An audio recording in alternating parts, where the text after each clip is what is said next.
Mheshimiwa Waziri Mkuu, Wizara ya Maji imepewa maelekezo mahususi na Mheshimiwa Rais Daktari Samia Suluhu Hassan.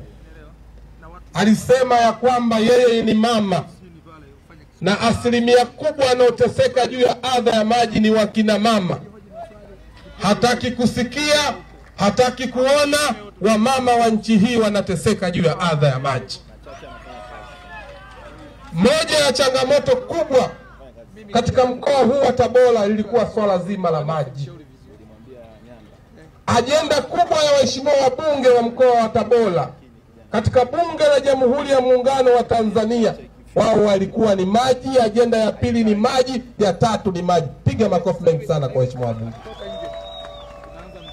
Wamewapigania sana, kuwasemea na kuwatetea wananchi wa mkoa wa Tabora wapate maji.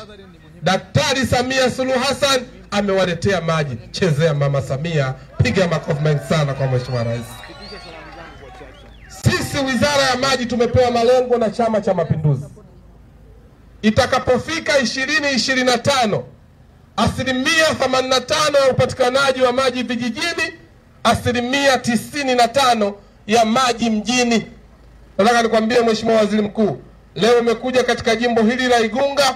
Tumefanya kazi kubwa hapa mjini, tulibakisha vitongoji viwili. Alikuja mbunge wao ndugu yangu Sanga, tumetoa milioni 840, leo tunaandika asilimia 100. Piga makofi mengi sana kwa Mheshimiwa Rais. Nini ambacho ninachotaka kusema? Daktari Samia Suluhu Hassan ni suluhu ya matatizo ya Watanzania. Na hapo Mheshimiwa Waziri Mkuu, tukaongeze suluhu ya matatizo lakini yale yaliyoshindikana. Hii ni kazi kubwa ambayo imefanyika. Nataka niwaombe ndugu zangu wa Igunga, ukipata kiongozi ambaye anayekuvusha kwenye kiangazi, wewe mvushe kwenye masika.